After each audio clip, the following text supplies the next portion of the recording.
আসসালামু আলাইকুম রহমতুল্লাহ। হাই আল্লাহ খালেদ, আপনারা কি করছেন? শরীফ ওসমান হাদিরে সরাইয়া দিছেন।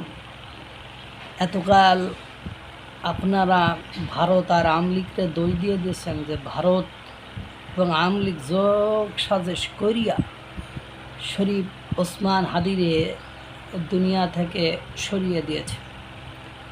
শরীফ ওসমান হাদির ভাই শরীফ ওমর হাদি তার ভেরিফাইড ফেসবুকে 8 ঘন্টা আগে পোস্ট করেছে, শরীফ ওসমান হাদির খুনের সাথে ইন্টারিম সরকারের কয়েকজন উপদেষ্টা এবং বিএনপি সরকারের কয়েকজন এমপি মন্ত্রী সরাসরি জড়িত। মাননীয় প্রধানমন্ত্রী হাদি হত্যার সাথে জড়িত সবাইকে বিচারের মুখোমুখি করুন। হাদি হত্যার বিচার না করলে ড্যাশ ড্যাশ ড্যাশ যাই। তার 7 ঘন্টা পরে তার 1 ঘন্টা পরে আমি যখন আইডিতে ঢুকেছি বা দেখেছি যে তখন শহীদ ওসমান হাদি হত্যার প্রেক্ষাপট তৈরিতে আমিরে জামাতের একজন পিএস জড়িত। হাদিকে ঢাকা 8 থেকে সরিয়ে দেওয়ার জন্য ব্যাপক প্রেশার দিচ্ছে আমাদের, বুঝছেন কিছু। আজাওক এদিকে আবার মমতাদি কথার মালা।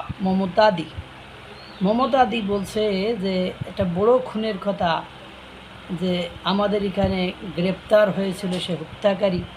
তারপরে স্বরাষ্ট্রমন্ত্রী আমাকে ফোন দিয়েছিল। কোন স্বরাষ্ট্রমন্ত্রী বেটি আবার কই নাই, যে ভারতের স্বরাষ্ট্রমন্ত্রী না বাংলাদেশের স্বরাষ্ট্রমন্ত্রী জাহাঙ্গীর আলম না ভারতের স্বরাষ্ট্রমন্ত্রী অমিত শাহ। আমি যদি মুখ খুলি, আমি তো সব কিছু জানি, তাহলে বাংলাদেশের তোলপাড় হয়ে যাবে। বলি না ভারত তোলপাড় হয়ে যাবে, বাংলাদেশের তোলপাড় হয়ে যাবে। এদিকে ওই অ্যাট দ্য সেম টাইম একই দিনে শরীফ ওমর হাদি বিএনপি এবং জামাতকে আপনার বিএনপি জামাত এবং উপদেষ্টাদেরকে দোষারোপ করেছে যে শরীফ ওসমান হাদিকে হত্যা করার জন্য। অর্থাৎ একেবারে দিনের আলোর মতো পরিষ্কার হয়ে গেল যে শরীফ ওসমান হাদির হত্যাকাণ্ডে কোনোভাবেই আওয়ামী লীগ এবং ভারত জড়িত নয়। আওয়ামী লীগ এবং ভারত জড়িত নয় সেটা একেবারে ক্লিয়ার করে দিয়েছে শরীফ ওমর হাদি। এবং মমতাদি যেসব কথাবার্তা বলেছেন সেখানে স্বরাষ্ট্রমন্ত্রীর কথা বলেছেন, কিন্তু কোন স্বরাষ্ট্রমন্ত্রীর কথা বলেছেন সেটা কিন্তু বলেন নাই।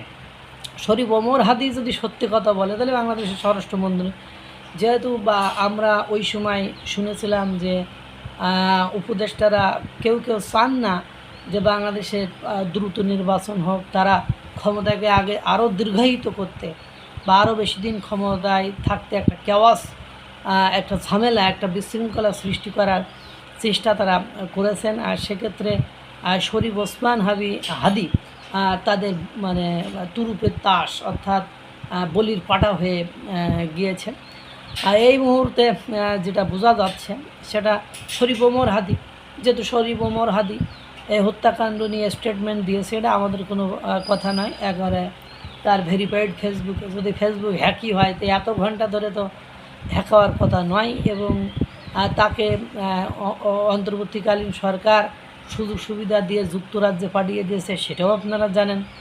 এমনি অন্তর্বর্তীকালীন সরকার এই সুযোগ সুবিধা দিয়ে তাকে যুক্তরাষ্ট্রে পাঠায়নি, আপনারা এটা বুঝতেই পারছেন। এবং ভারত যদি জড়িত থাকতো তাহলে বাংলাদেশ এবং আওয়ামী লীগ যদি জড়িত থাকতো তাহলে অন্তর্বর্তীকালীন সরকার ও ভারতকে কনভিন্স করে হোক যেমনি হোক তাকে নিয়ে এসে কিন্তু বিচারের কাঠগড়ায় দাঁড় করাইতো। সুতরাং ভারত আর আওয়ামী লীগ নিরপরাধ। এখন দেখা যাচ্ছে শরীফ ওমর হাদির বক্তব্য অনুযায়ী বিএনপি জামাত অন্তর্বর্তীকালীন সরকারের যোগ সাজসেই হয়তো কি আবার ওর ভাইয়ের বক্তব্য, আমাদের বক্তব্য নয়, শরীফ ওসমান হাদিকে দুনিয়া থেকে সরিয়ে দেওয়া হয়েছে। আল্লাহ তাআলা সকলকে ভালো রাখুক, সুস্থ রাখুক।